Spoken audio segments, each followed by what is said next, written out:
Assalamualaikum warahmatullahi wabarakatuh. Hai para pecinta catur dan para caturmania, selamat datang kembali di Legenda Catur Dunia. Beberapa video ke depan kawan-kawan, saya akan tampilkan partai-partai dari kawan-kawan tim Indonesia saat berlaga di video online Olimpiade 2020 bulan Agustus yang lalu. Setelah sebelumnya, tim Indonesia berlaga di divisi 2 Pool A, menduduki peringkat 3 dan berhak naik ke divisi utama. Di divisi utama ini, tim Indonesia tergabung satu grup dengan raksasa lainnya seperti India, Cina, Iran, Jerman, dan 6 negara lainnya. Dan di grup ini, tim Indonesia finish di peringkat ke-7 dari 10 tim yang ada di grup ini. Dan di video kali ini kawan-kawan adalah partai dari Iren Karisma Sukandar, Ratu Catur Indonesia, saat berhadapan dengan Zhu Wenjun, perwakilan dari Cina sekaligus juara dunia wanita tahun 2020 ini.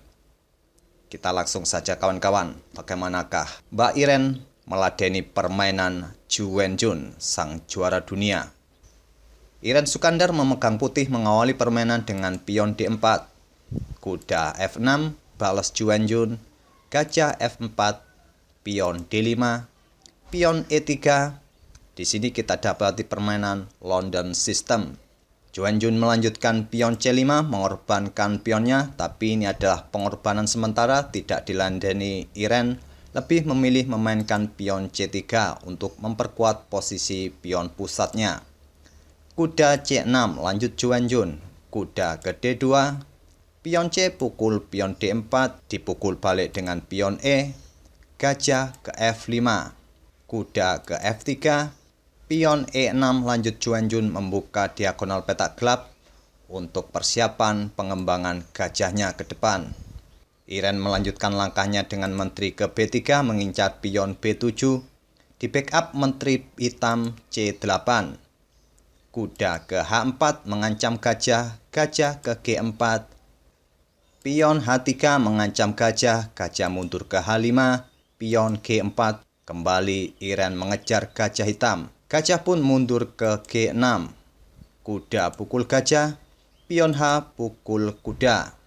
Iren melanjutkan pengembangan gajahnya ke G2, gajah hitam ke E7, dan kedua pemain pun rokade pendek.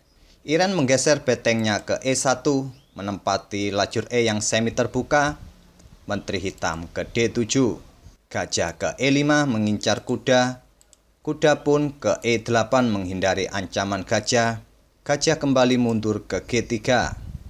Gajah hitam ke G6 menantang untuk bertukar gajah, Iren menolaknya dengan pion F4. Pion G5 lanjut Zhu Wenjun menantang pion F4, kembali tidak diladeni oleh Iren, mendorong pionnya ke H4. Pion pukul pion F4, gajah pukul pion, gajah pukul gajah, beteng pukul gajah. Sampai langkah ke-21 ini kawan-kawan, permainan masih terlihat seimbang.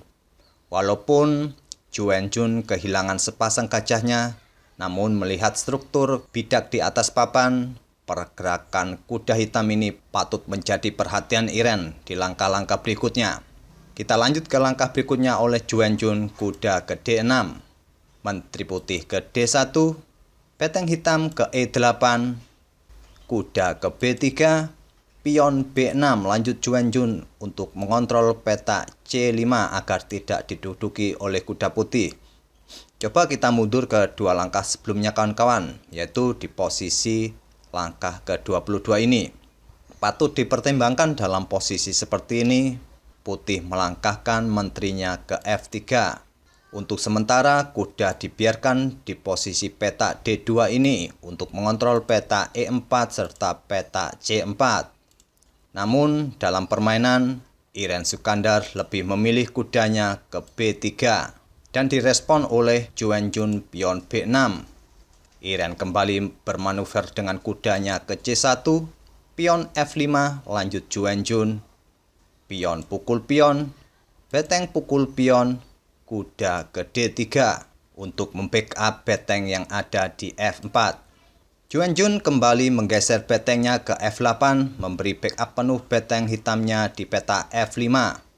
Menteri putih ke G4, menteri hitam ke F7, beteng bergeser ke F1, kuda ke E4. Inilah kawan-kawan seperti yang saya sebutkan tadi bahwa lebih baik kuda berada di petak D2 untuk mengontrol petak E4 serta petak C4 yang kemungkinan akan diduduki oleh kuda hitam. Akan tetapi di langkah ke-22 tadi, Iren bermanuver dengan kudanya ke petak B3, kemudian ke petak C1, dan sekarang di posisi petak D3.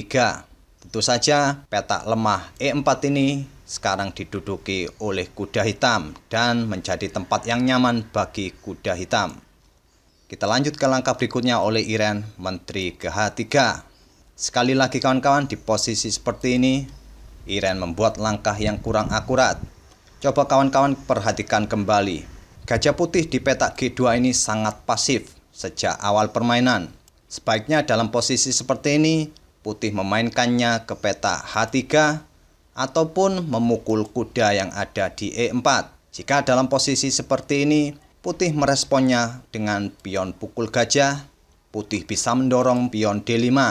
Apabila di sini hitam meresponnya dengan pion pukul kuda, putih bisa memukul pion E6 untuk mengancam menteri. Apabila menteri pukul pion, dan putih bisa melanjutkan beteng pukul beteng, putih akan unggul dalam variasi seperti ini. Dan apabila di posisi seperti ini kawan-kawan, hitam menjawabnya dengan kuda ke E7, pion putih pun tetap pukul pion E6 mengancam menteri, menteri ke F6, beteng pukul beteng, kuda pukul beteng, dan pion pun didorong ke E7 untuk mengancam beteng.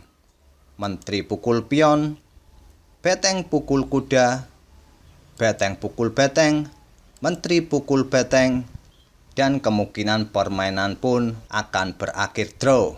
Namun dalam permainan aslinya kawan-kawan, di posisi seperti ini, Iren Sukandar memilih memainkan menteri ke H3.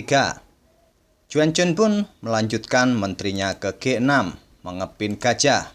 Raja ke H2 menghindari pimpinan, kuda ke E7, kuda putih ke E5 mengancam menteri, menteri ke H6, beteng pukul beteng, kuda pukul beteng mengancam pion, pion ke H5, kuda ke G3, mengancam beteng serta menggarpu pion. Lihatlah kawan-kawan betapa berbahayanya dua kuda Juan-Jun ini mengobrak-abrik pertahanan putih. Iren pun meresponnya dengan beteng ke D3, kuda pukul pion, kuda ke G4 mengancam menteri, menteri ke G5, kuda kembali ke E5, kuda hitam ke F4 mengancam menteri, menteri ke G4, menteri pukul menteri, kuda pukul menteri, kuda hitam pukul gajah, raja pukul kuda, kuda hitam ke H4 skak menggarpu beteng. Di sini Iren Sukandar memutuskan untuk menyerah pada Juan-Jun di langkah ke-39.